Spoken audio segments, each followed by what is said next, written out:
Okay, in theory, it's going.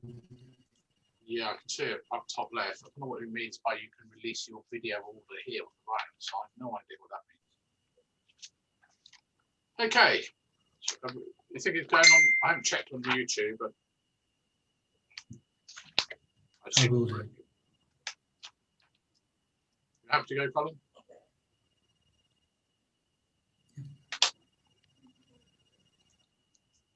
Everyone hear me okay? Yep, good. Okay. Right, thank you very much indeed. Welcome to the full town council meeting on this day, Monday, the 14th of December. Usual caveats that we are recording this and also live streaming it to YouTube, so be careful what you say, particularly if it's confidential or anything. Agenda item 1, Colin, apologies for absence, please. We have apologies from Councillor Liz Smith, Councillor Miller-Jones, Councillor Mason, and also Alicia sends her apologies. Oh, she's not here. Okay. Item 2, declarations of interest and requests for dispensations. None received. Received. I can't see any hands up either. Paula, Margaret and David, I can't see any of you, so just be wary of that because I don't know whether anyone's put any hands up or anything. Sorry. Yeah, I'm here. Yeah, you're not getting away that lightly. John, I've had a lot of trouble with the internet today, and when I've got the video on, it doesn't like it a lot. So I'm trying to keep it off a bit more today. So that's only so that I can hold the internet. But I am here. Fine, Margaret. If you do get anything, try and put it. I'll come back if I do get something. I'll come back on. I'll come on and put my hand up. Yeah, either that, I'll put it in the chat function. Okay. Yeah, I'll do that. Thank you very much. Okay, minutes of the town council meeting held on the 23rd of November. I've forgotten to.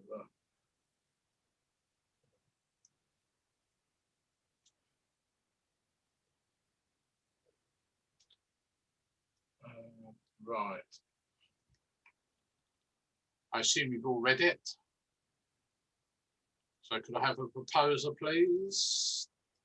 Councillor McManus first, and then I saw quickly Councillor Roach second. All those in favour, please show.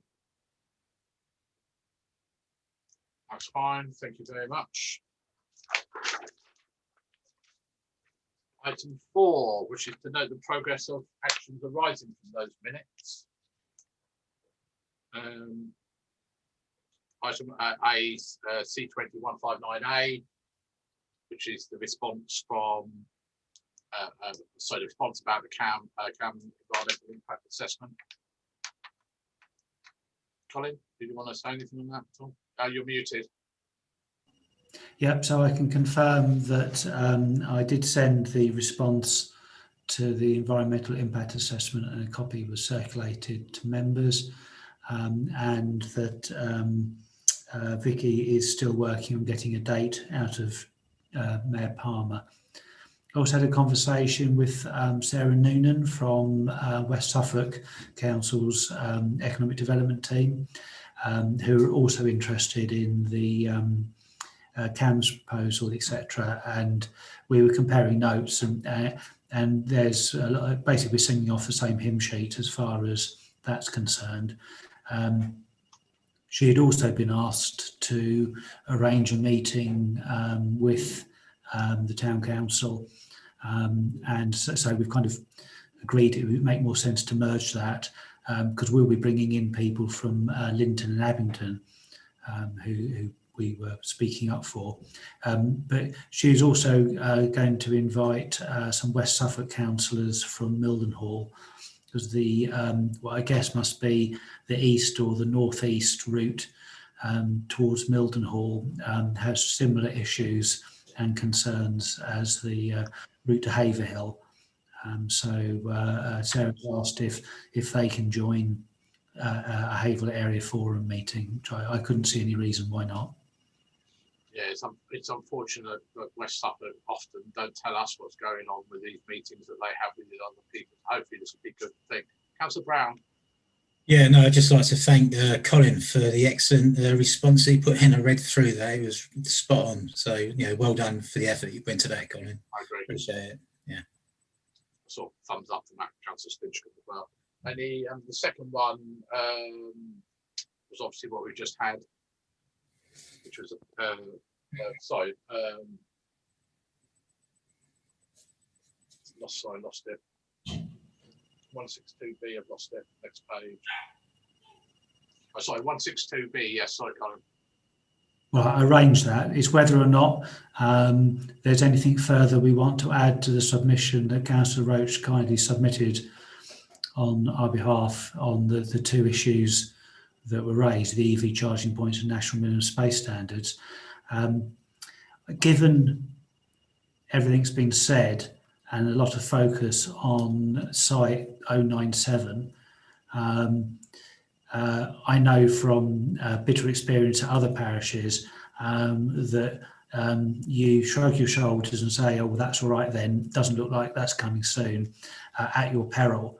I would suggest that we lodge our concerns in terms of issues and options about 097, even if we're not telling West Suffolk anything they don't already know. I would agree totally. If you haven't already responded to the local plan, you should do so. Councillor Stinchcombe. Thank you, Chair. I'm still a bit confused about, because that draft that we had at the last meeting was quite wide-ranging. I mean, it talked about sustainability and all sorts of other, you know, long-distance transport infrastructure issues. But then Colin has just mentioned the two items again, so I'm confused whether the entire draft has gone forward or only the two items. Councillor Roach. Just for clarity, the document that Pat submitted with all of that information has gone in its entirety. It's not been cut short, it's not been edited, it's gone in as was given to me. Yeah, and Thank I you. agree with Colin about 097. Yeah, I would agree that if this council has got any comments on any of it, put it in now and put it into Marie so that we've got it as documentary evidence. Yeah. All right, because then we set our stall out, haven't we? Yeah. So, and I'm happy to take all of that into the submissions. Sorry, bear with me. Right, sorry, Elaine. Yeah, I've got your message, Elaine, on the chat. Right, and sorry, the other one was on page 119, Colin, under the One Haverhill Partnership, item B. That's Councillor Marks had said that she would keep abreast of issues on behalf of the council. I don't know whether necessarily anything has happened between then and now, as it's only a short period of time. But now, rather than do it in district council a bit, this would be a good moment for Councillor Marks to report. Yeah. Okay, so are we talking about the Health Hub now, or rather we should not be talking about Health Hub, but about enhanced services for Haverhill and a one public estate? And I think it's really important that we stop talking about a Health Hub because we're leading people up the garden path with that, really. There are things happening, and that is, of course, now we've got the new West Suffolk Hospital plan in progress. And part of the new West Hospital plan, as it goes forward at the moment, obviously they're looking at the planning and they're getting the business case ready for the end of December. And as you know, they have chosen the site now. I take it you all are aware of the new site for the hospital. Mm-hmm. Yeah. Yeah. And the reasons for choosing that, of course, and actually it works really well because in order to, by using that particular site, they can hang on to the hospice. Margaret, I'm not aware. I'm sorry, Paula. So the site they've chosen is the Manor House, which, so do you know West Suffolk Hospital? So if you walk to the back of the hospital, you've got the hospice. Behind the hospice, there's like a wire fence. And behind that is all the land that will form the new hospital site. Okay, so really a lovely site, a lot of opportunity, well future-proofed, which is excellent. And really one of the other things that are really important about it, it does let them keep 2 acres of their existing site, which is their training centre, the Quince House, the mental health, Wedgwood House, and also the hospice. So it's a real bonus in that they can all just be kept, and they're all relatively new. So that's certainly fantastic news, really. Also, it does allow them to develop while they're still in situ on the site and move forward. During that planning phase, when they start talking about services, which we're nowhere near that stage yet, they will be looking at localities and saying, would this service be better in a locality? You don't need everything on a hospital site. They of course own Newmarket Hospital, or rather that forms part of the trust, and also the sites over at Sudbury. So there's an opportunity for looking at geographically moving some of the services away from the hospital site and placing them either in a fixed form or in a moving form on a vehicle to different sites. So you know, the whole thing now is taking off quite well. Now the chap who's running that project, Gary Northgate, he is really well aware of Haverhill. He's really well aware of the needs assessment that's been put in front of him and in front of everybody else. And so they're looking at that, but they're not only going to look at the needs assessment, they're going to consider all of the other elements and the demographics for Haverhill. So things are happening.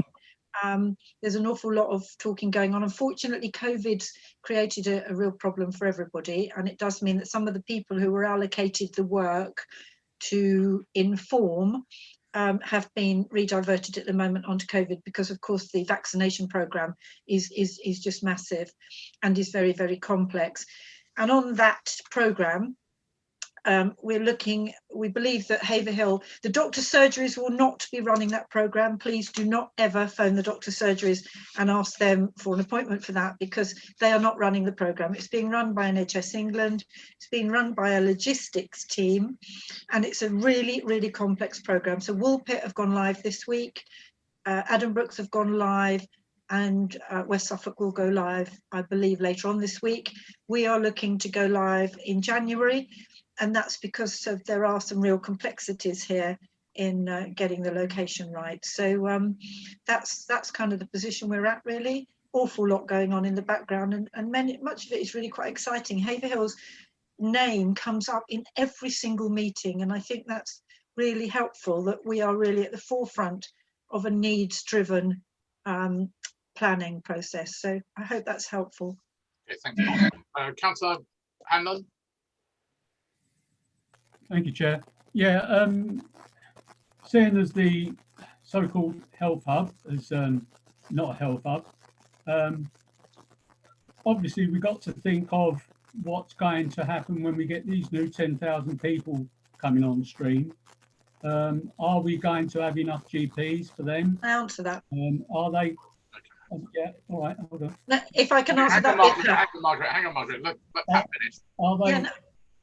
Is there going to be another GP surgery in the area of northwest Haverhill, or is there going to be a GP surgery on northeast Haverhill? Thank you, Chair. Can I answer that, John? Part of that? Yeah. Okay, so Pat, I think what's important to understand here, and I think it may be something worthwhile Lois coming along and talking and explaining how primary care works, and that's really important in the question that you've asked, because primary care, which is your doctor's surgery, they are funded by the number of patients on their books, and it's the number of patients on their books that allow them to buy in more doctors. We've been really fortunate over the last few years in Haverhill, and we now have 5.5 permanent doctors at Unity Healthcare. I can't talk for the other surgery, but we're now also a teaching surgery. So we get 2 doctors extra for free. They're fully qualified doctors. They're just learning how we work as GPs, either in the UK or in this area there, but they are fully qualified. So that's another real bonus. We get them for nothing. But so a surgery gets about £54 per patient, and that's they get a little bit of extra money for doing things like inoculations, but overall that's what they get.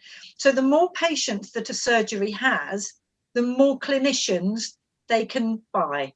Not everybody needs to see a GP, as we know, but certainly we are now up to capacity. So At Unity Healthcare, we've used up all the money that we've got for all the patients that we have, and we now have a really strong complement of staff which serves the clients, and I get virtually no complaints now, you know, the odd one about pharmacies or what have you, but it is so much better, Pat. So the answer to your question is the number of patients informs forward on how much the surgery can afford to buy a new GP.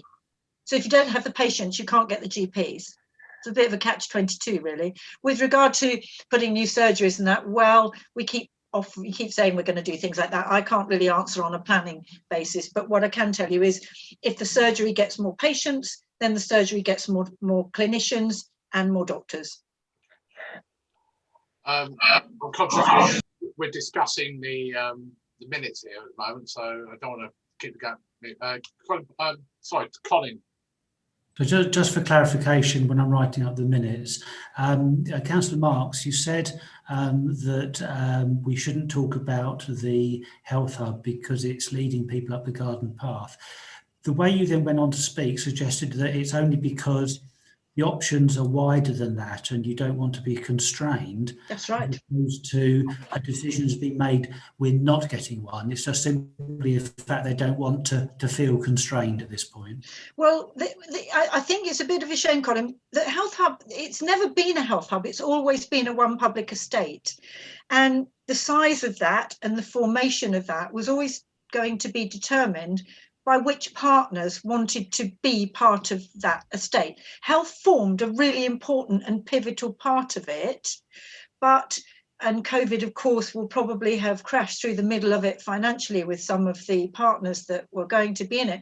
But certainly when we were looking at the one public estate, and I think David will confirm this, we were looking at West Suffolk Council, Suffolk County Council, West Suffolk College, clinical commissioning, of course.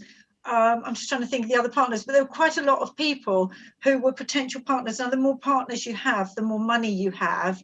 And overall, if you amortize cost out, it becomes cost efficient. So I think they are still all talking to each other. They are still looking at how they could work together, what each of the parties wants and how that could be informed, a bit like Mildenhall. But it's certainly one public estate is what has always been discussed, and somehow extrapolated out of that at some point in that conversation was the health hub, which is, you know, a bit of a shame really, because what we're really saying is enhanced services for Haverhill, some of which may be in a building and some of which may, like at the moment, we've got both Addenbrooke's and West Suffolk Hospital who have outreach services here, and they are very conscious of the fact that from Bury, where they really want us to go, because obviously it's financially better for everybody if we go there, but the road is awful and our transport infrastructure is non-existent. So they are very mindful of our needs here, need to be met with those things in mind. So you could be looking at more outreach services, which can be in a discrete room, or outreach services coming on a form of transport. So nothing is out of the way, and everybody will be asked, not the general public, but people like us and other groups will be asked to inform forward on that. So it's going to be really important that we keep the hand on the tiller with informing what services would work best here and how they would work best. Thank you very much. Councillor Brooks. Yes, thank you, Chair. Just a question for Margaret. I think you mentioned the COVID-19 vaccine. Has that started for our vulnerable residents yet? Because I've just heard that my mother-in-law, who lives in Suffolk, she's getting the vaccine on Thursday. And so I was just wondering, has it started for our Haverhill residents yet? Thank you. No, it won't start for Haverhill until sort of January. The complexities here have been quite challenging. They've started Woolpit this week. Addenbrooke's Hospital has started this week, and West Suffolk, I'm not quite sure where their location is. I don't think it's being run from the hospital from what I gather, so I'm not quite sure where they're locating that. But that probably makes sense, because the mother-in-law lives at Walsham the Willows, which is near Woolpit. Okay. Yeah, so there are some complexities. They can't take this particular vaccine to care homes because it doesn't travel very well. It's quite a complicated vaccine, And so over the vulnerable over 80s, pregnant women, under 16s, and people who've got an EpiPen, which has only just been announced, they will not be getting it at the moment, not this particular one. So so they're concentrating on the over 80s, and they're working them on what they call RAG rating, red, amber, green. So if you're a red over 80, you'll be called in. And really important, I think they've really been anxious to emphasize this. You must go back for your second vaccination, even if you feel a little bit unwell with the first one, which is just a paracetamol issue for a few people, just like the flu one. You must go back for the second one, otherwise it's a totally wasted vaccination. And I think that's a message that we do have to get out. But I'm glad your mother's got it, and it'd be nice to know how she gets on. Okay. Councillor Smith? Yeah, you said that we shouldn't use the term health hub because it misleads the public. Well, I would suggest that we've been misled on this, because as far as I'm concerned, the meeting we had at Castle Manor School last year was everything was about a health hub. So all of a sudden now we find it's not a health hub, it's a service hub. So I'm totally confused on that, because I didn't. David, do you want to take that? Oh, well, Go on, Chair. I was only going to say that there's always been a hub which may include health facilities. Yeah. As far as I remember. It's a one public estate. I think the other thing that's perhaps changed a little bit is the fact that West Suffolk, with its new announcement of its new building and its new services, the model's going to be slightly different from the conventional. We're just going to build a new general hospital. I think they're looking at different ways of doing things, so I think that informs it as well. But it was always one public estate. It's just that it got moved a little bit into a health hub because that was seen to be part of the one public estate, and I think we've latched onto it a bit. But it was always one public estate. Dave? If I just come back, so yes, in the meeting we was told what would we want to see, and what we wanted to see was the health. Health was the big issue. So yeah, to say fair enough, it's all part of the one public estate or whatever, but the main ingredient, main component was the health part of it. That's what we're mainly concerned about. And that's right, and that's what the work is trying to do, is to make sure that Haverhill gets more modern, efficient and complicated facilities to enable us to do more health here in Haverhill than having to travel. So it's all in there. A lot of it is terminology, but at the end of the day, what we want to see is more services, and I think that's what we'll get. Is it quick, Mark? So we spent half an hour on the minutes already. Just as an example, David, we've got this wonderful ultrasound that sits in the doctor's surgery. It's used 1 day a week, so it ties up a room and it ties up a service. So when we're looking at service provision, it makes economic sense and sense for the patients if we say, well, actually, you know, if just as an example, this isn't saying it's going to happen, but if you actually put that on a vehicle, then it can be co-located on any day to where there is a patient cohort that it can be used on, rather than these services that will suddenly be outdated. You know, we'll have a piece of kit that can't be used and it's probably been underutilized for years. So, you know, all of these things will inform, but, you know, you will all have that opportunity to inform. And it's very important that together we do all work together to achieve this, because this is our one chance to really, really make it right. Right. I'm going to terminate this bit, and unless there's anything else on the minutes, I'd like to move on to item 6, which are the reports from Colin and I'm about to say cohorts. That's not the right word. Colleagues. Did you want? I don't know if people want to see it on screen at all, or are you able to, Colin? I am. Just hang on a second.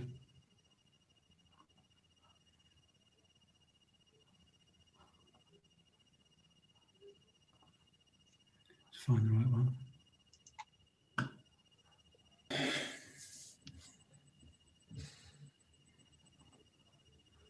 Right, here we go. I've got it. No, I've got it. I've just trying to. I've opened too many things. I've opened every single document I need, and of course now I can't find anything. Right, you would all, excuse me, you would have all had this when the items went out anyway. So we start with Collins. I think the easiest thing is just to ask if anyone's got any comments on each bit. If not, we'll move on to the next bit. I can't see any hands up. The bench repairs, we were told today that the wood's available. I'm just trying to sort out with West Suffolk a suitable location in the high street we can store it. Hopefully we can. Any questions on Colin's side of things? Pat, sorry, Councillor Hanlon. Yeah, thank you, Chair. We going back to the other, we haven't voted on the accepting the minutes, have we? Sorry, you're right, Pat. Sorry. It went on for so long, I forgot all about it. Yes, we did. No, sorry, Pat. We did accept the minutes. Sorry, we did. Oh, did we? Sorry. Yeah. Sorry. I apologise. Sorry, I'm just trying to reorganise. Yeah, we done that. We done that right at the beginning, didn't we? Yeah. So I've lost a few pictures of people. Sorry, I'm just trying to reorganise the layout. Sorry. Okay, so nothing else on anything on Collins. We move down to Arts and Leisure Manager side of things. I think it's pretty straightforward. We got the. I don't know if anyone's seen the out the back of the Arts Centre at all, the wooden structure. And this Friday, Saturday, we've got the as it's called, the Marvellous Magical Winter Kingdom. If anyone's willing to help volunteer, please let me know. Chair, we should add that to confirm that the link structure is completed. It's complete now, is it? Okay. Yeah, so the first event is the 16th of December, but it is finished. Yeah. Any questions on Arts and Leisure Manager report at all? So, Councillor Hanlon? Yeah, just on that, it's going to be announced on Wednesday about the COVID systems where we might go into system, the third tier, or what they call it. I can't think of the name of it now. Well, Essex is just going into tier 3 from Wednesday morning. Yeah, Right. it has been announced. Going It's been announced for going to tier 3. Does that mean that the Arts Centre will have to close? Yes. But the announcement is that Suffolk is staying in tier 2. Oh, that's good. So you can go onto the government website and find out what the new situation is from Wednesday. So Colchester is in tier 3. I haven't seen television at all today, so obviously done today, was it? Yeah. Oh, sorry. Right. I think the whole of Essex, apart from Tendring, isn't it? It's gone to tier 3. Yeah, all of London has, and all of the boroughs around it. So where I am in Hemel Hempstead, the boroughs next to us have all gone into tier 3, but Dacorum has stayed in tier 2, luckily. Yeah, screwed me up for Christmas as well, going down to Harlow. Okay. Okay, so was there any other comments on the Arts and Leisure one? Can't see anything. Then down to Karen's, the Youth Skills Manager side of things. Obviously just been getting on with things in lockdown and everything else, which is good. Any comments on that? So let me just bring up chat in case anyone's bringing chat. Then moving down to the zone and the youth workers.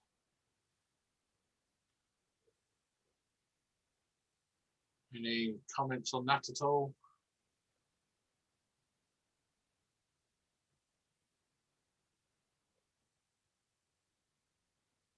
No.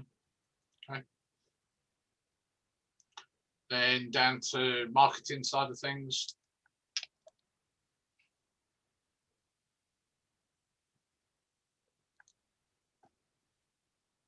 No, I can't see any hands up on that one.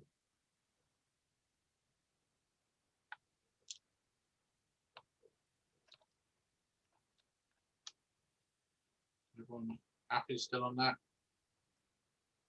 No comments. And then we've got Gary, the operations manager.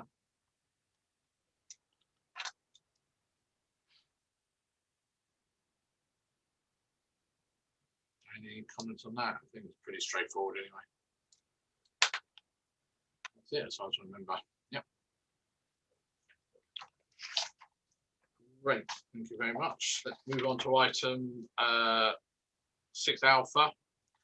I think we had a good session before this town council meeting, so I'm assuming that unless anyone's got any comments, that anything arising from the presentation before here about the local plan, just other than just to emphasise that if you haven't commented already, please do so before the deadline. Councillor Brown, first of all.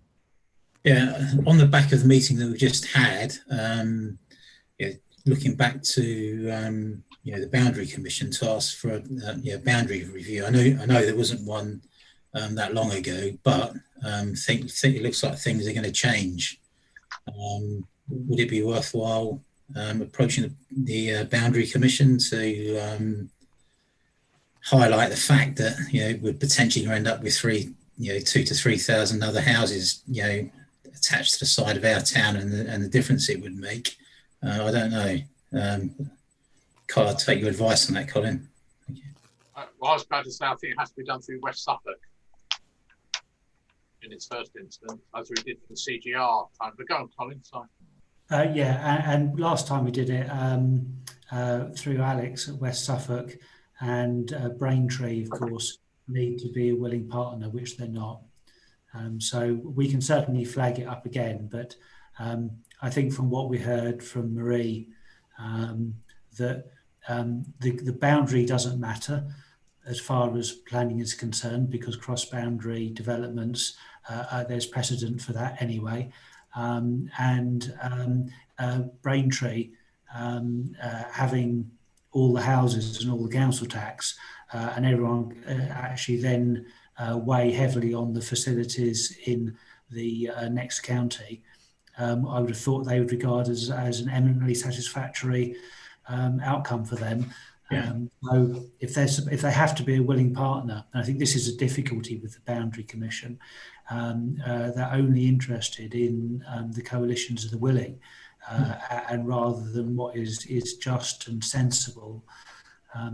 And I think, I commented at the meeting with Marie about Baber and Ipswich. I know that Baber pushing all of its major development around Sproughton and just outside the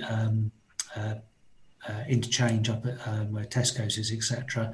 That's all in Baber, but all piggybacking on Ipswich. Much to the annoyance of Ipswich, but clearly it made no difference because all the houses are being built. So we can register the point, but I think we have to be realistic that not very many people are going to be interested. No.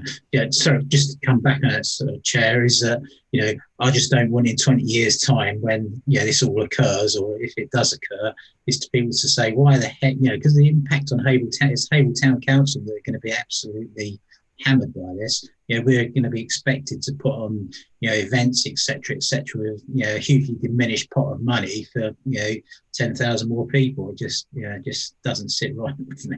And like you say, if you can flag it up, and also we'll do West Suffolk Councils, hopefully we'll be able to do the same. Yeah, thank you, Chair. Councillor Hanlon. Yeah, just a reminder on the fact that Councillor David Roach is kindly put in the things about the EV chargers and the minimum size standard. But since then, the government has decided to cut the years as far as doing away with combustion engines is concerned to 2030. And we decided, and you have received my email, I hope, to put forward just the EV chargers, because it's going to be a massive job for West Suffolk Council. Looking at lamp posts, you just look at our estates in Haverhill. They were built in the 50s to the 70s. most of them has got garages in blocks. There's no houses, or very few houses, have got garages on their houses. And it's going to be a massive problem as far as charging their cars overnight, which most people do when they buy electric cars. They charge their cars on their drives or in the garages next door.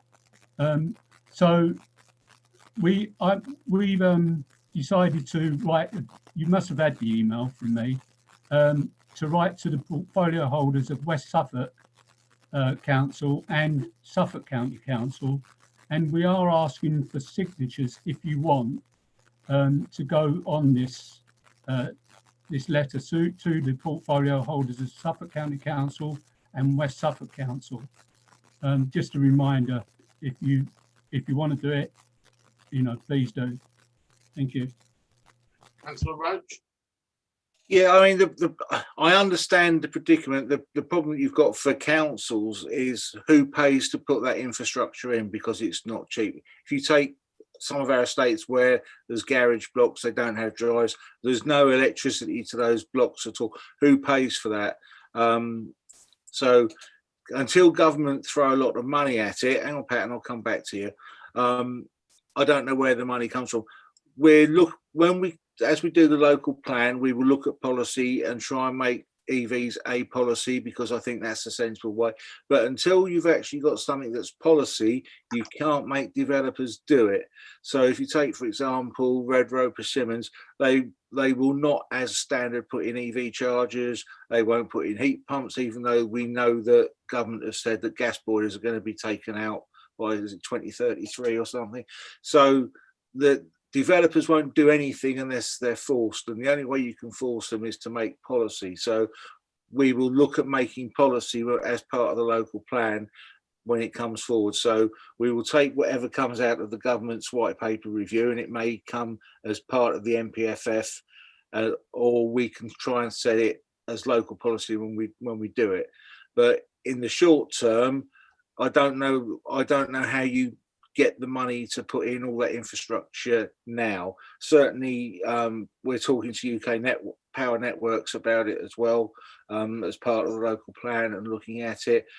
County Council are looking at some schemes, but we can't do everywhere quickly because there just isn't the money. You're talking about probably hundreds of millions to put EV across the whole of Suffolk to sort of every house, and who pays for that?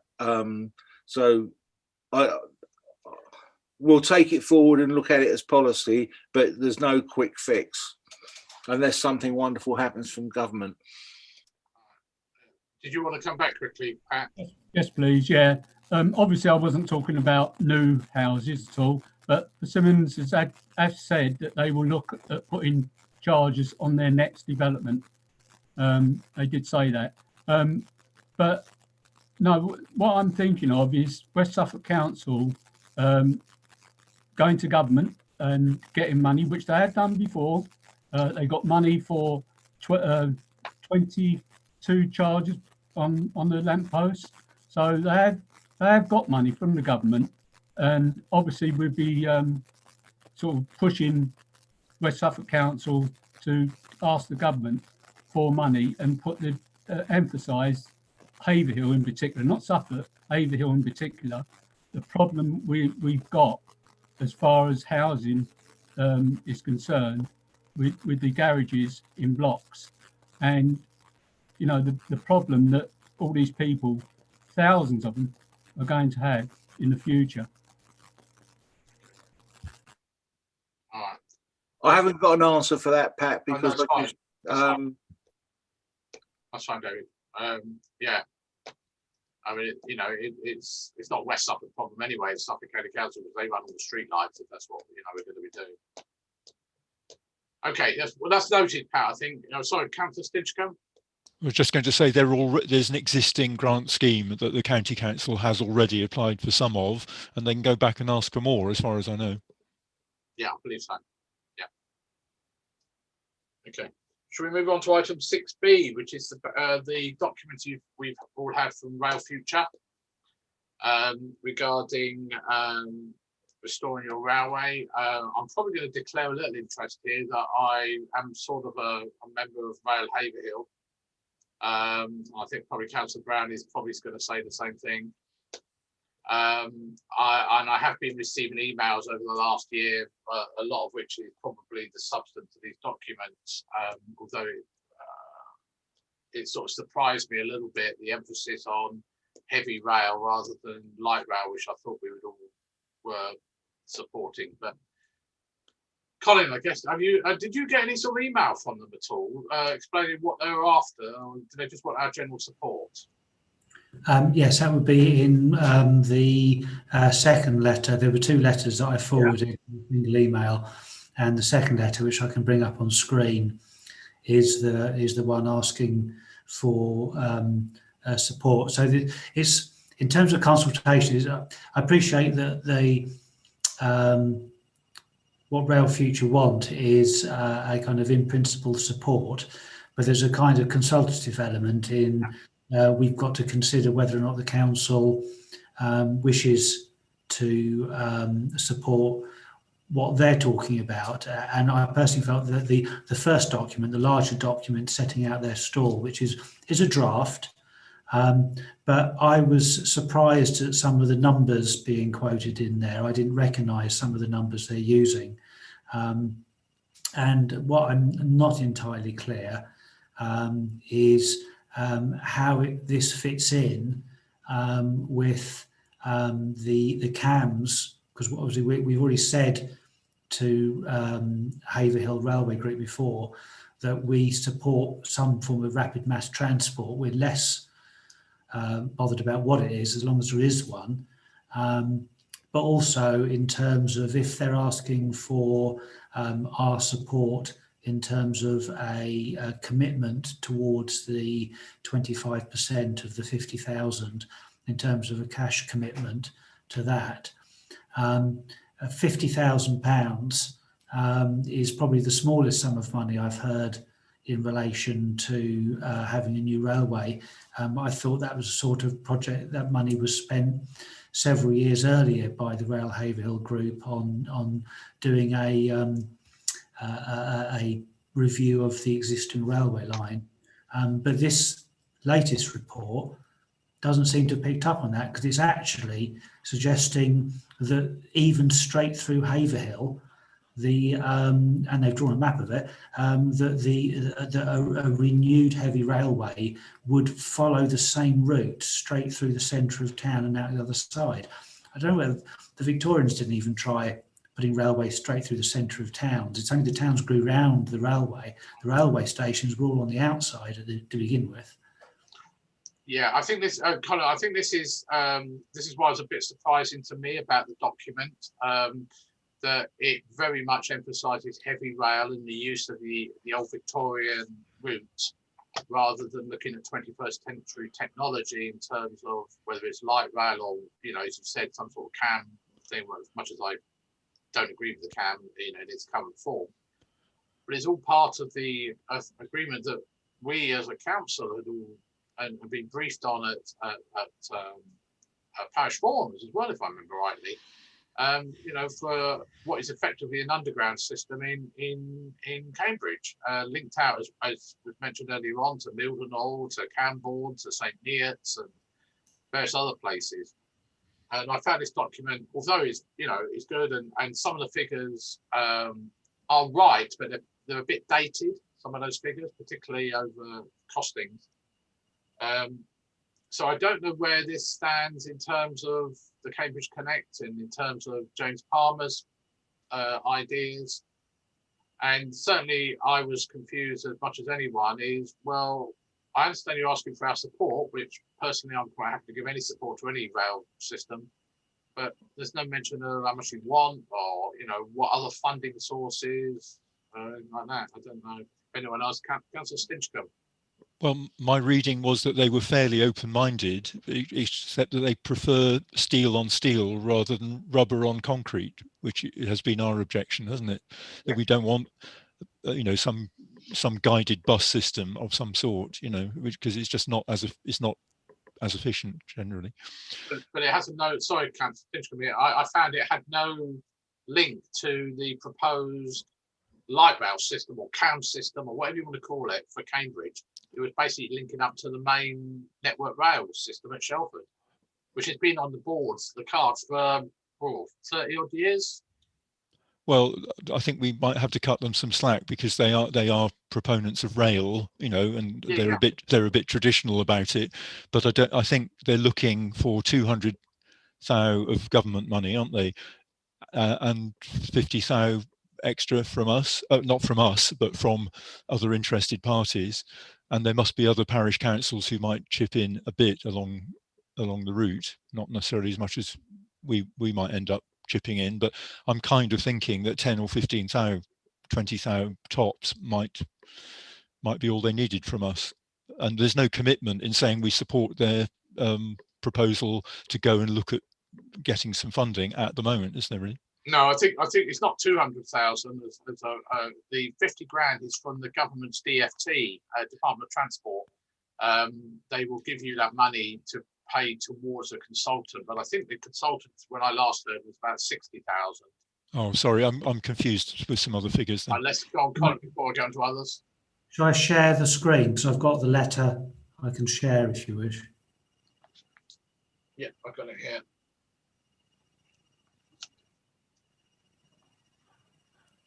So it's 50,000 and 75% of that 50,000 is coming from the fund, but the other 12,500 looking for people to chip into 12,500, which is my reading of this. That's right.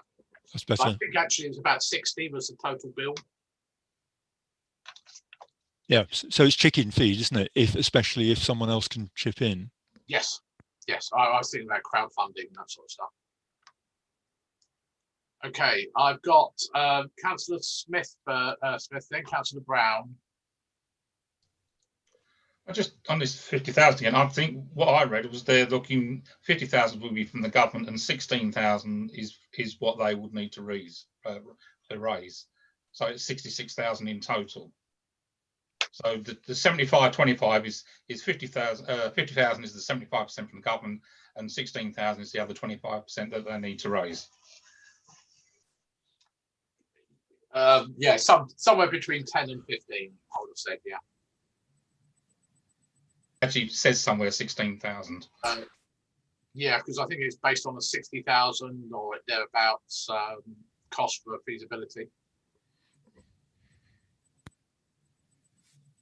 But I think a lot of this goes back to, you know, what the parish forum plans we have with Mayor Palmer as well. Let's go to Councillor Brown next.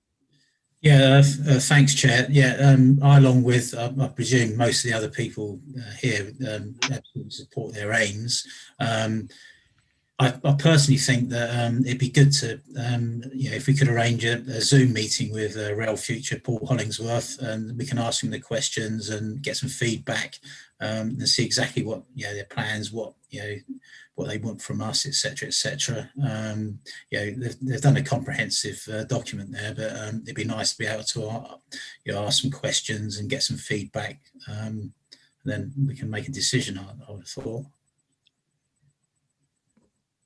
Yeah, I personally have no problem with that. I don't want to duplicate what we're obviously doing with James Palmer, but it depends on how quickly we can get a meeting with James Palmer, I think. Because obviously whatever views we have are fine, but we don't know what Linton want or Sawston, whatever.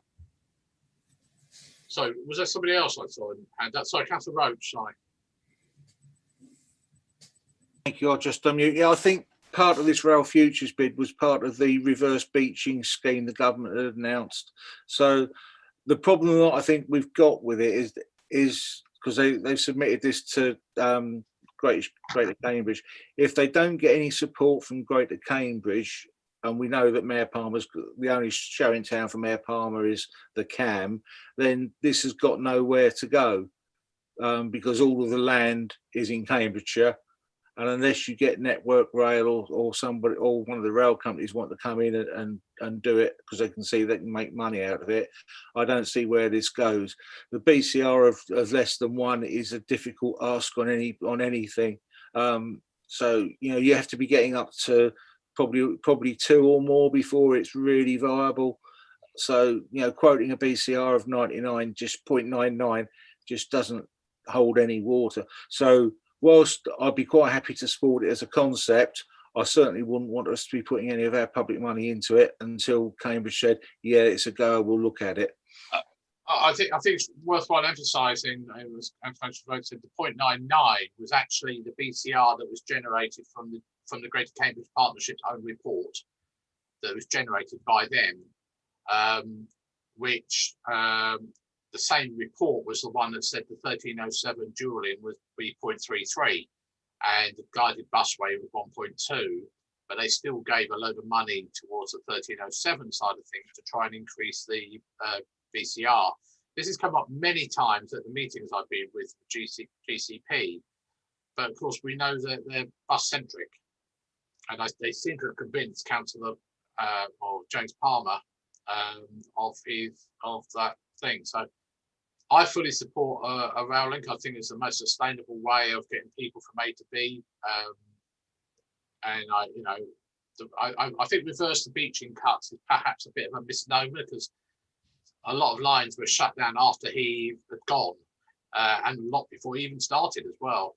So I think the government got a bad handle on that one. But I think we what Tony suggested was a good idea, that if we can't get a meeting with council, it's not a council, is he? Is he a council? No, it's not. James Palmer.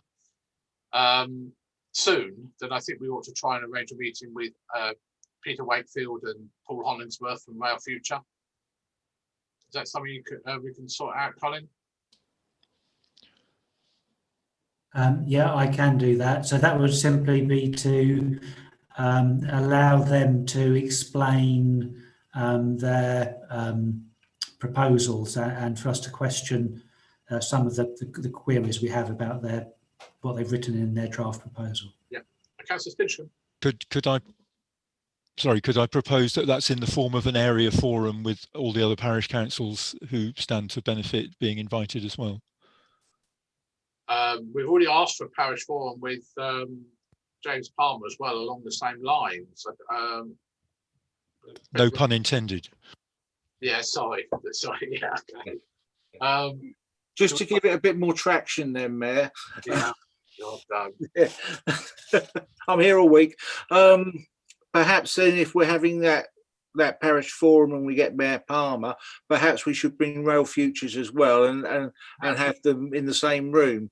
And that's what I'm trying to explain. And the other thing, I'll throw this into the mix as a thing that nobody's thought of, is if we had a rail line that went from the edge of Haverhill and joined the line at Dullingham, all of that land would be in Suffolk, and we'd have a lot more control over actually being able to do something with it. Whilst it's in Cambridgeshire, we get no say. We have no influence on things. No, we don't, but I just thought I'd throw that. I was just thinking about Dullingham, one train a week, and when there's an X in the month sort of thing, I think it's probably helps there. At least Cambridge are a lot more proactive around strategic transport, whereas Suffolk. Yeah. But that Dullingham line is getting a lot of work done on it on East West Rail, and there is money being done on that to improve the services and the frequency of trains. Well, let's formalise this.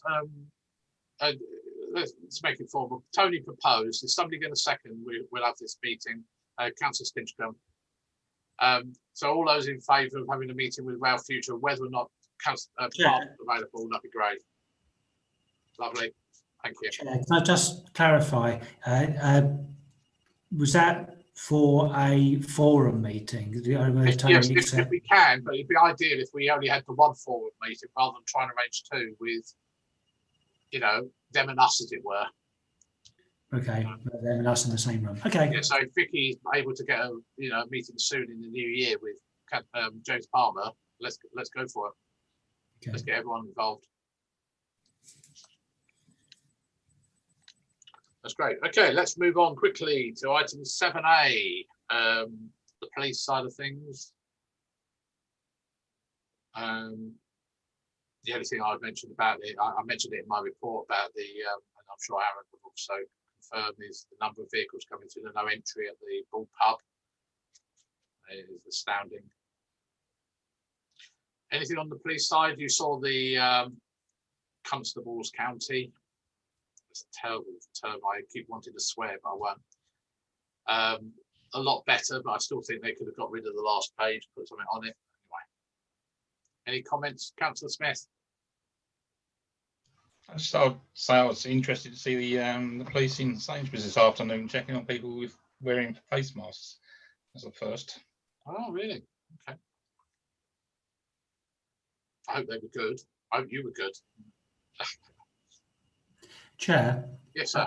As we wrote to the police chief constable complaining about the quality of constable's country, did you want me to drop a line to the assistant constable who's made a difference to thank them for the changes they've made? Just as we threw bricks, do we throw bouquets as well?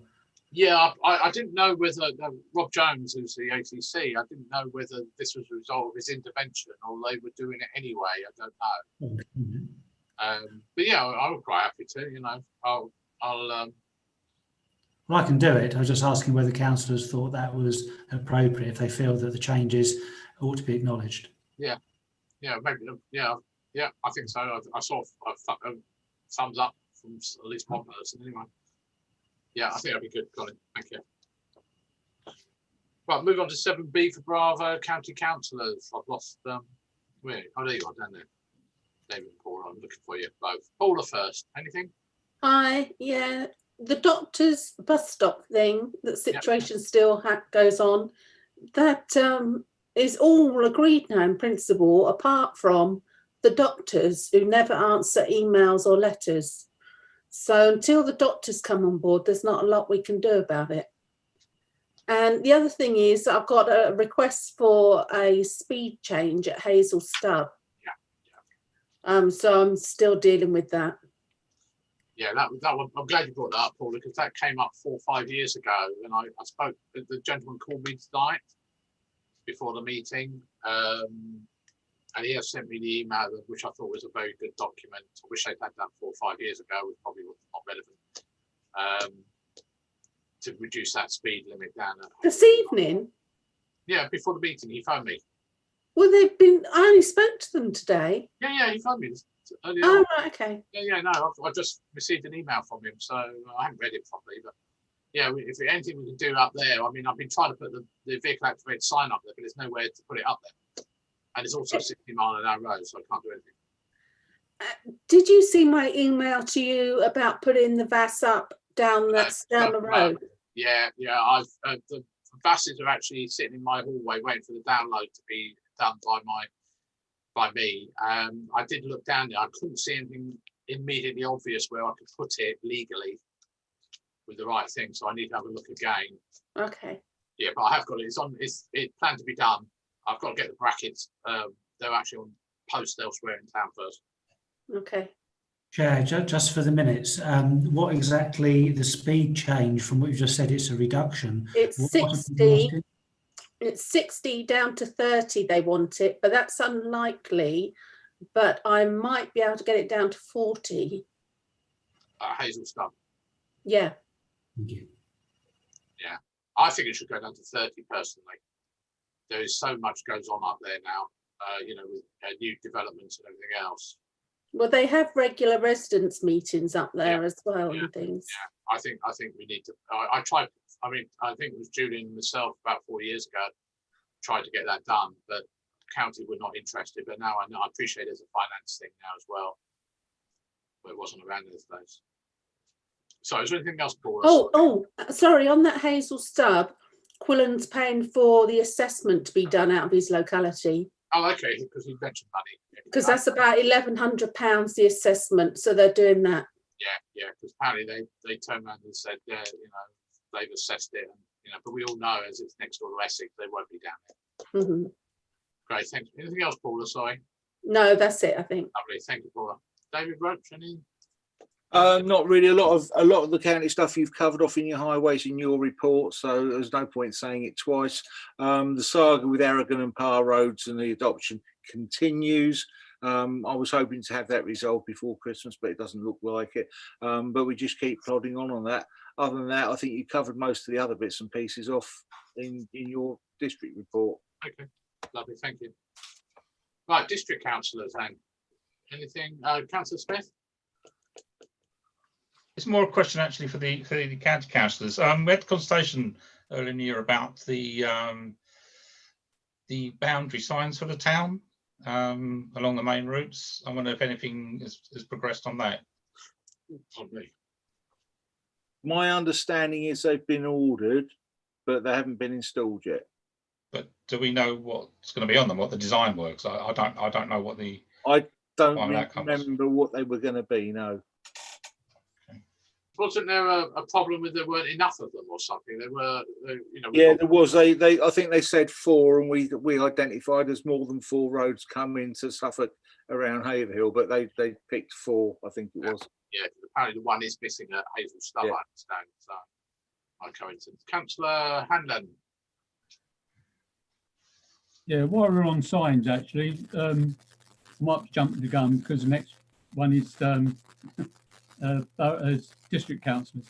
On the industrial estate today, I was over there today. They still got the St Edmundsbury Borough Council on the industrial site signs. Yeah. Are they going to be changed to West Suffolk District Council, or are they just going to be left? Well, I understood personally that they were only going to do them if and when they need to do so, other than putting sticky labels over the St Edmundsbury, which they have done. They have replaced some signs, like the car park behind the Arts Centre. But unless anyone else knows any difference, I think it was a cost factor of replacing the sign. I mean, the one at the Mentor Centre, I guess, will be replaced because the Mentor Centre is being redeveloped. But Pat, you can raise that with properties yourself as a district council. It's district council issue, so you can raise it directly with property services. Okay. Thank you. Okay, and before I get onto my report, any other side of things, Councillor Lucarini? Yeah, just to report, like every week, I was at the market on Saturday. It was the Makers Market this week. It was absolutely fantastic. Despite the weather, the turnout was quite incredible. And as John noted, at one point they were queuing for the car parks. Fantastic feedback from stall holders. A few of them sold out. And if I can, I'd like to propose that we, as a council, we write to Sharon Fairweather to thank her for all her hard work in developing the market. The quality of stalls has improved on our end, and so has the footfall. Sharon is here every week overseeing the market, often when she's not actually supposed to be working. And without her, it wouldn't be where it is now. Yeah, I'll second that without any hesitation whatsoever. I don't know if anyone else has any comments on the market at all. Councillor Furman, I guess you might.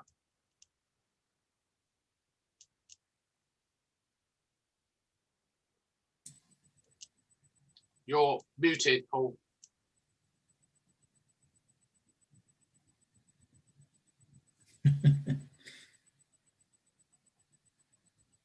All right. Yeah, that's it. Go. So yeah, he's done a great job. I mean, the Saturday market, the Friday market's come on full fold, but the Saturday market developed nicely. I mean, it's got to develop because it don't develop, they'll finish. But the last couple of weeks, we've seen a very good improvement in footfall, all down to Sharon. Yeah. I mean, the footfall in the town has been extraordinary. That's it, really. Okay, so Aaron, the Councillor Green has proposed, and I've seconded. Are you all in favour of writing a letter to Sharon specifically, Sharon? Yeah. So, all right, Colin, I can sit down with you, not sit down with you literally, and sort that out as and when. Right. Any other district councillors want to make a comment? And obviously, I've got my report I've submitted yesterday or whenever it was. Any comments on that at all? Can't see anything. That's good. Any members of the public around? No. Okay, so we're right. Move on to quickly on to item A. Sorry, 8A. You've seen my one entry on about the toy service at the Methodist Church. Nearly didn't happen because of COVID, of course, but went very well in the end. Yeah, right. Any no comments on that, I assume. Moving quickly on to number 9, One Haverhill Partnership. Anybody, any comments at all? Colin at all? Nothing? Well, to report that there's going to be a public consultation exercise launched this week.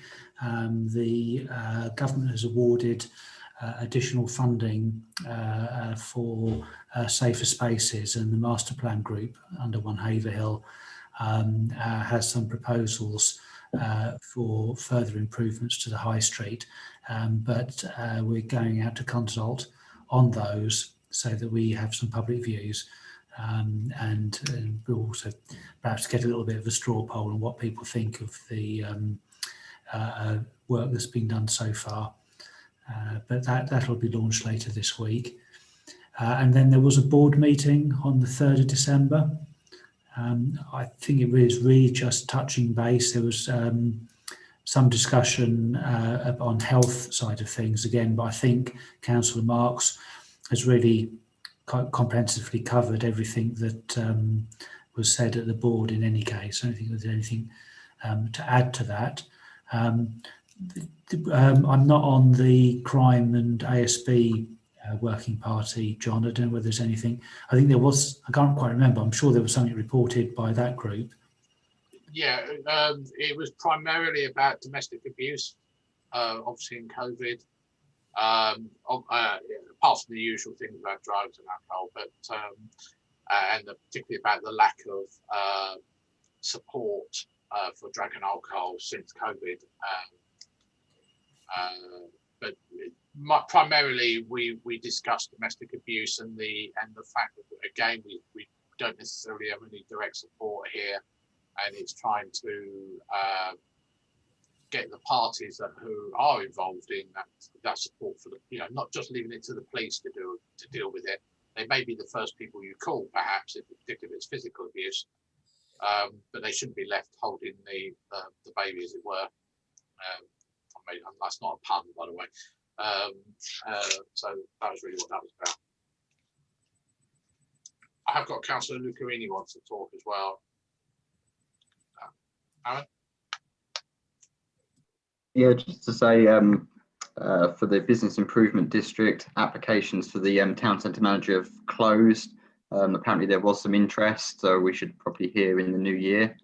And then Loyal Free, Hardhaver were a little bit disappointed with the take up, and so was I. But John Mayhew has been back round the town and the market on Saturday, or Friday, sorry. A few more sign-ups, apparently. They've got a few more to add to the app. But another market stall on Glasswells have now gone live.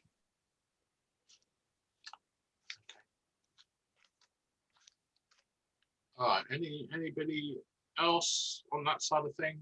The One Haverhill side? No. Item 10, adoption of committee report minutes. The planning meeting of the 24th of November.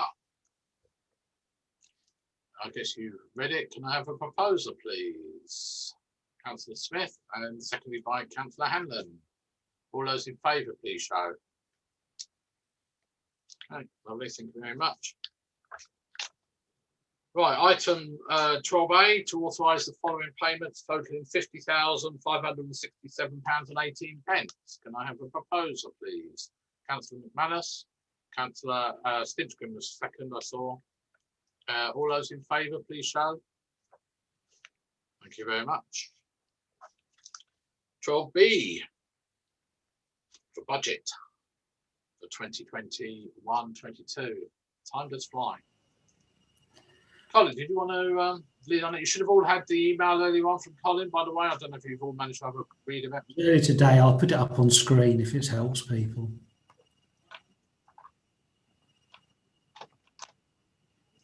It'll appear in a second.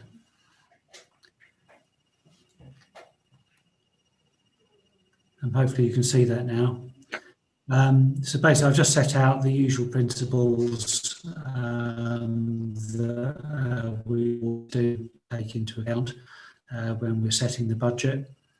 Now, you've already seen an early draft, and I have sent round. There's only some minor amendments, and that's basically to do with the government announced after the last meeting the public sector pay freeze. So we built in the money for the people who are being paid, and obviously removed the uplift for those who are not being paid. So that has taken out some of the costs we were looking at last time. But what I have done is modelled a 3-year forecast, which I hadn't completed last time, and kind of arrived back at the issue of if we do go for a very modest increase or no increase at all in the precept for the next financial year, we start a chain reaction because it's particularly around our general reserves, which we would be cutting into quite significantly. If I put up there, that's the impact on the precept. So you've got last year, the current year, then in bold is the year under question, and then the year after that, and the year after that. What I've modelled here is an increase really to try and keep the, it's almost looking to next year to prevent a significant issue arising next year in terms of increases necessary. And this is really because we don't know what's going to happen with the tax base. One could assume that the tax base should bounce back because once there's a vaccine, a lot of businesses can restart, but some businesses we know have closed on the high street and aren't coming back. And we've also facing the prospect of a no-deal Brexit, and there's a potential for a 5% hit on the GB economy as a result of that. And that's obviously a hit at a very vulnerable time. So that could take out more businesses. So what I've done is work on the principle that in 22-23, some form of recovery from what is probably an artificial low in terms of COVID, plus any house building, I'm making the assumption that it'll bring the tax base back up to what it was in this current financial year. And then I've given a modest increase in 23-24, knowing that we've got houses being built. Although obviously the red row ones, it's mostly going to be infrastructure that they're going to be building to begin with. There'll be relatively few actual houses being built. So that's kind of arrived a bit where we're talking about 20p a week. And that provides as an increase, and that prevents us having to go much higher in the next 2 years. Part of that, I am aware of the fact that there is a election in 2023 for the town council. So setting in January 23 a budget, it's not unreasonable, and I'm sure that you would agree when you came in to be councillors, that it is better if the previous council takes the bullets and at least leaves you a balanced budget to start with, rather than this council setting itself very low increases when it knows that that means that there's going to be a significant deficit, and an incoming council will be faced either with having to increase council tax greatly or cut services. So what I've aimed to do is bring things back so that 2023 is on a fairly even keel. So I've run a couple of other scenarios, which A, answer questions, but B, also run the scenario through. So if we just froze existing council tax, bearing in mind that if people are unemployed this year, freezing council tax doesn't help them, it helps the people who aren't unemployed. But it would mean the following year and the year after that, we would need two big increases of 17p and 18p a week increases, 6% increases, to arrive back at the figure what I think we're going to be at in terms of what precept will need. If we go 2% this year, well, it does obviously take some of the heat out, and if I split the increases as evenly as I can again, so you get 5% increases. But the truth is that if we look at the other one, if you go for a larger increase this year, which is what a lot of other councils are doing, that means you more rapidly get back to an even keel. And if, of course, it turns out that the economy rebounds very quickly, then these 9p and 5p can be much lower if the tax base has gone up. But it really means the year in which we have a low tax base, that those who are left to pay the council tax pay the extra £10 a year. Although I have made the point that, so I should say, that says band D, I should say band B. Band B increases 18p a week, so £9.24 a year is what this is talking about.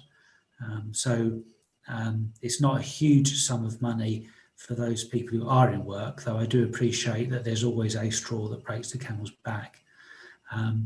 But one way or another, that increase either comes in year one, or it comes in year 1, 2 and 3, or just in year 2 and 3. But in terms of how we get back to where we are, we do that, or we look to cut out some long-term expenditure, and we really would need to look at taking out about £30,000 from the annual budget over the next few, that's each year over the life of this budget. So take out something, make cuts that would remove £30,000 from the budget altogether. But I've given you the draft budget, and you'd have to look at the precept columns where there is a number in there that's greater than 30,000, because clearly if the budgets are smaller than that, then you're golloping up an awful lot of, you're hitting very small budgets that by their nature, small budgets have very limited wriggle room. So it's only really when you get down to some of the projects, such as things like the parish handyman is about £26,000 a year project, or some of the events, or obviously the big one that uses the most money is 377,000 for the Arts Centre. So obviously if you reduce the opening of the Arts Centre so that you didn't have time in the schedule for events that are not as commercially popular, which we still have to staff exactly the same as if they were, then you would lose money. You'd lose less money, so you could take 30,000 out that way, or cut down some of the budgets for the community events.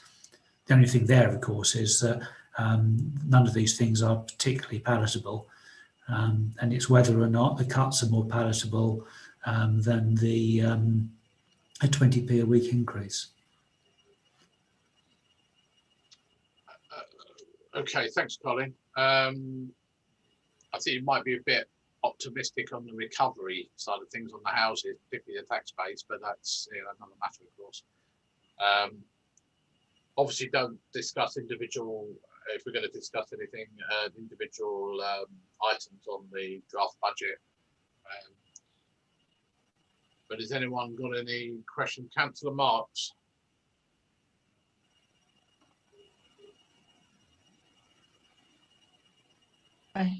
Yes, I suppose my concern really is we've seen the government change what we're allowed to do, and we only know right now what we're allowed to do right now. So we don't know what we're going to be allowed to do as those years go past. So, you know, that throws in another challenge, really. You're making assumptions about how much we're going to be allowed to raise precept by. And we've seen them before tell us, you know, quite penalise us quite hard before. So, and the people who are going to pay it, as you rightly say, are going to be those in work, because those who are on benefits or on low incomes or do get the benefit of council tax reduction. So, I think it's a really good proposal, Colin. I just think we need to be mindful that the proposal going forward may not be robust if the government changes what we're allowed to do.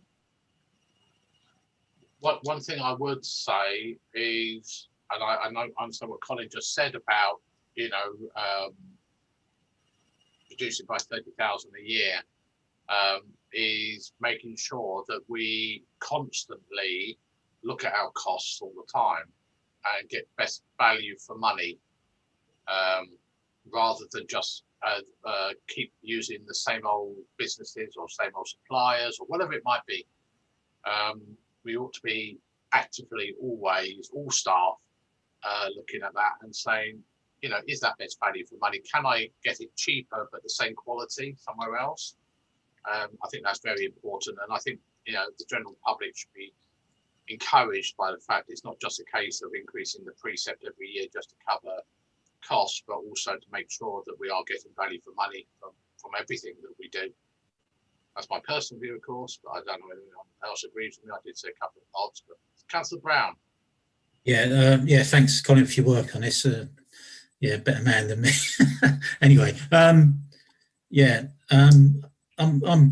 very proud of the work that we do as a town council with the colleagues on the council, especially for, you know, for a lot of people in Haverhill that do enjoy the things that we put on, and we've still got the backs of, you know, people that haven't, you know, got very, you know, much of an income, etc. So, you know, I don't like to see, you know, council tax rises, but I've, you know, been on Suffolk County Council where for several years they froze their council tax, and I see the huge cost of that to services. So, I would support, you know, what Colin proposes. Thank you. Yeah, Councillor Davidson.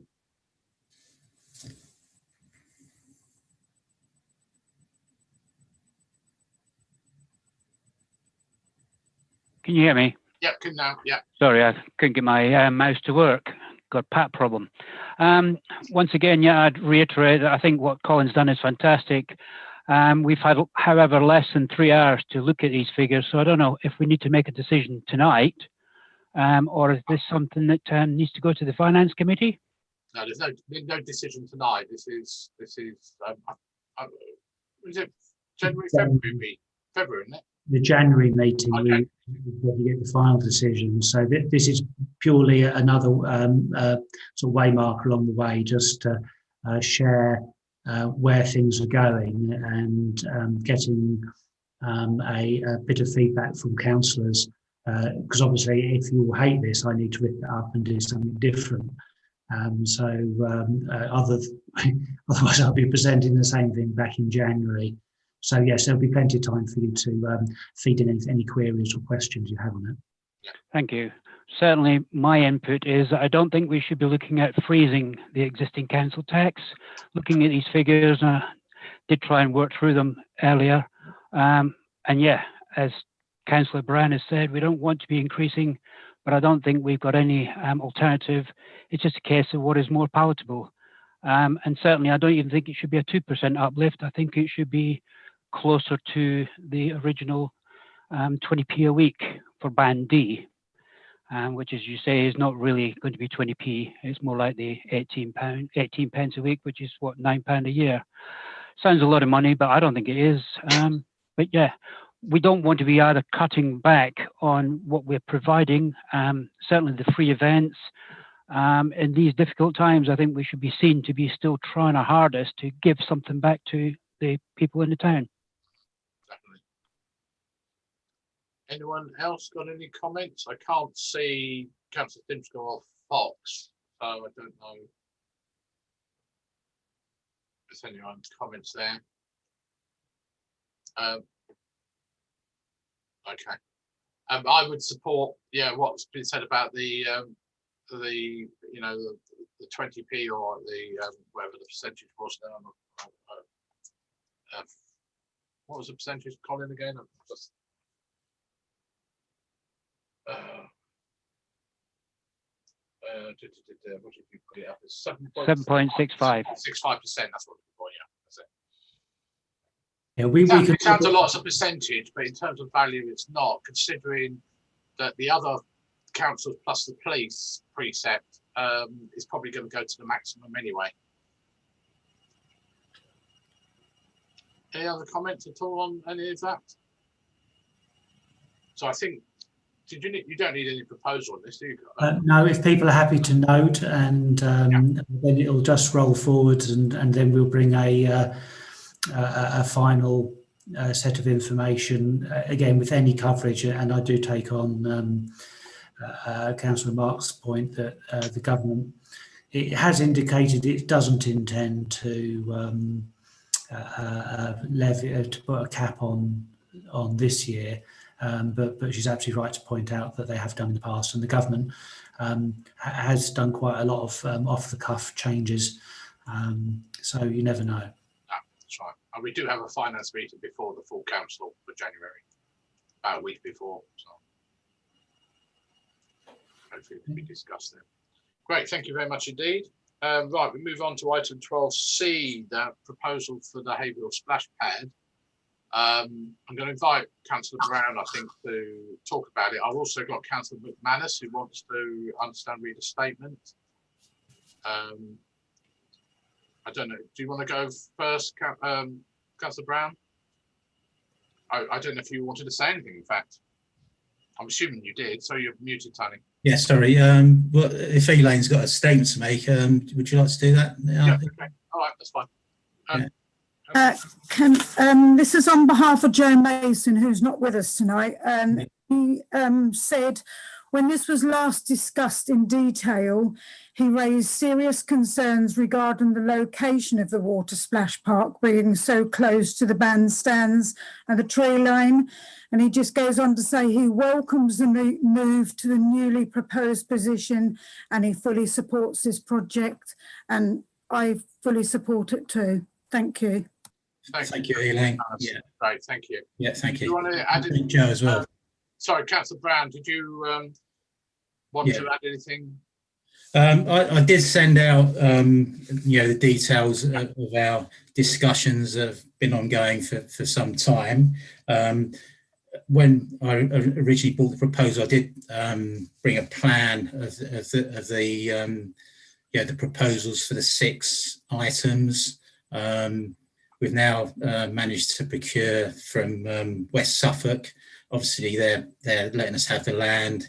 They're giving us 50,000 towards it, plus the officer time to organise the tender process. They're arranging the drainage, so it's a real nice bit of partnership, working.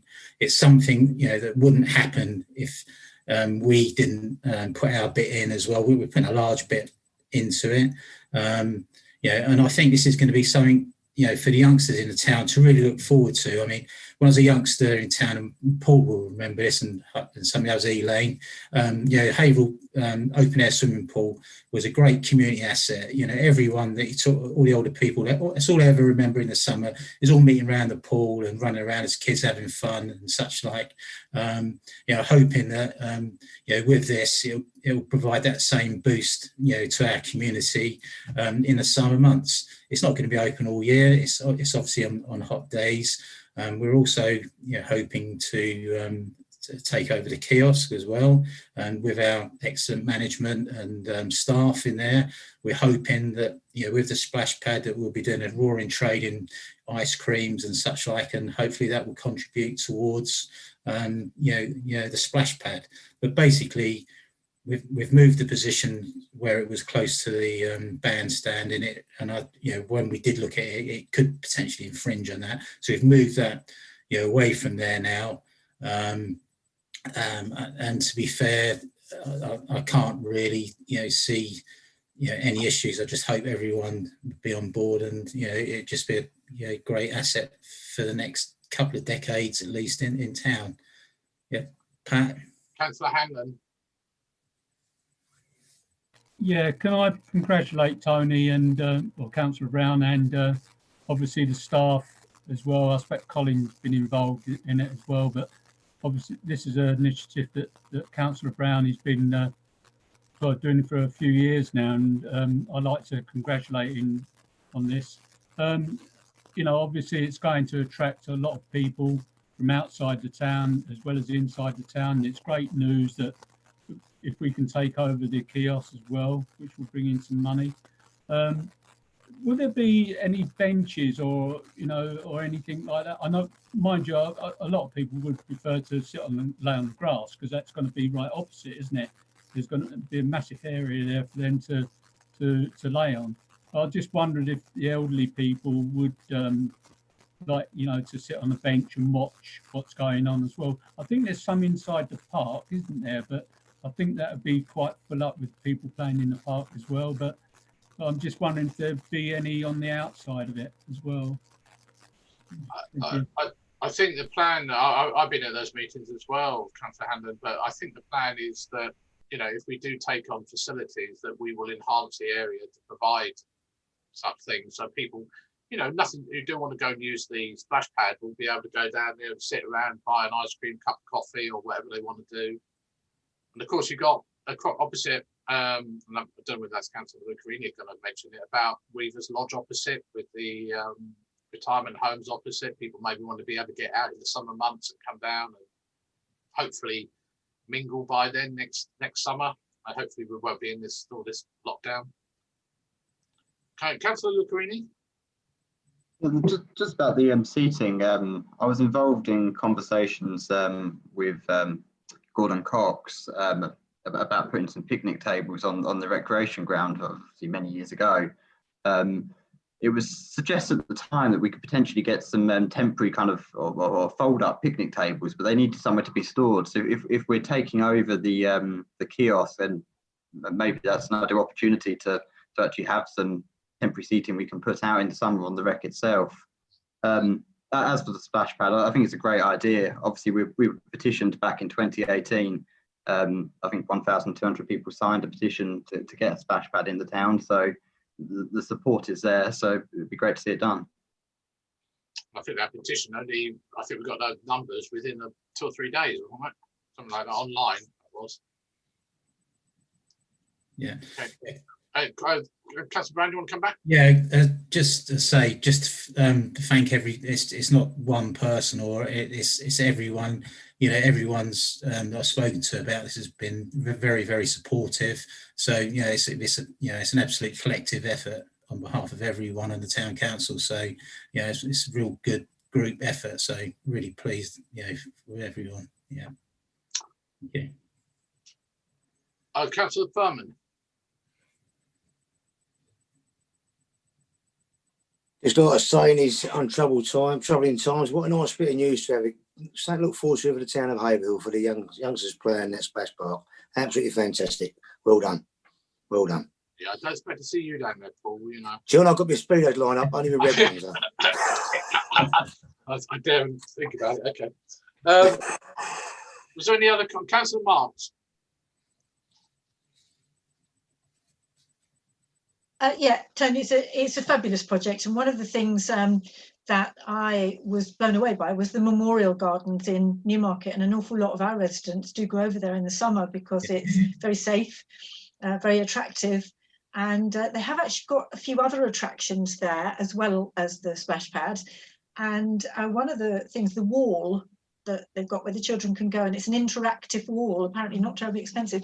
And I just wondered whether we can kind of grow it a bit, the project, once it's there, if there can be a vision for enhancing it, because we do lose quite a few people go over to the Memorial Garden. I know they won't once we've got a splash pad, but you know, the more enhancements we have, you're going to pull people into the town, and as well as just going to the splash pad. But certainly the Memorial Garden has attracted a lot of attention, and I'm sure this will too. So well done, you've forged on in this project. You've been, you know, just totally single-minded with it, and it's really paid off. So well done, Tony. Yeah, thanks, mate.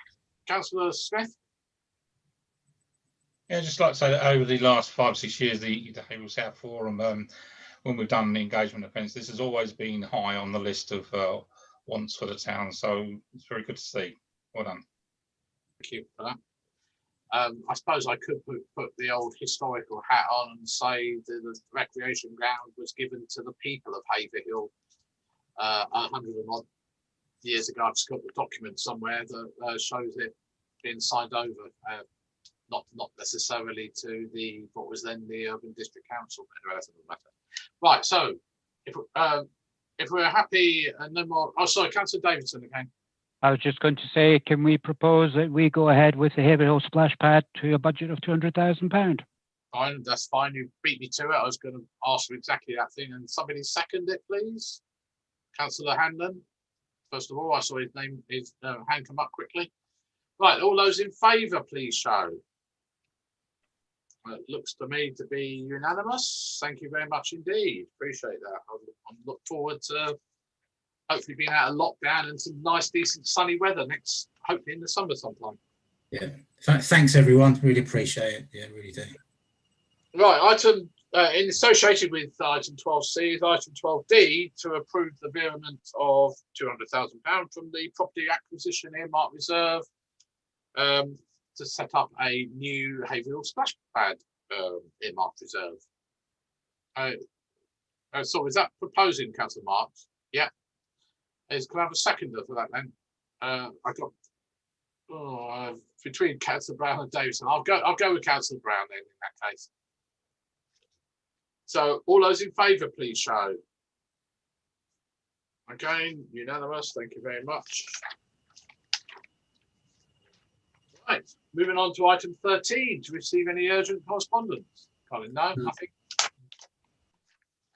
Right, item 14, date to next meeting. So we've got a meeting next Monday, the 21st at 7 PM. Obviously, everyone is invited. If you can, make it at 7 PM for the Community Trustees meeting. So please note that if you're available. Now, list of meeting dates. You would have all had an email earlier on. Go on, Colin, I'll leave you to update on that one. Right, I was just going to say the annual general meeting in the Community Trust will be a relatively short meeting, so if you can spare the time, it would be appreciated because we do need to be quorate. So no, that was what I was going to say in terms of the dates. You've got the dates. Mayor Burns has got a couple of changes. I think there's a couple of typos on that one. I think we've there's a slightly later version which councillors won't have had. No, it's to do with some of the meeting dates, by the way, are on a Monday, although they don't have the bracket M after them. So just be wary of that when you add it to your diaries. The two major ones, and I haven't actually had anything back from Vicky on this, but the first one was the July 28th meeting for planning. That is actually a Wednesday, and Vicky suggested it's move it to the Tuesday, but that's also full council. So I suggested moving it to the 26th of July, the Monday. Unless Colin's got any thoughts on that. No. And then, but the other one was the 8th of October for planning. It's actually a Friday. And that's obviously next year. And bear with me, so I've already added these into the system.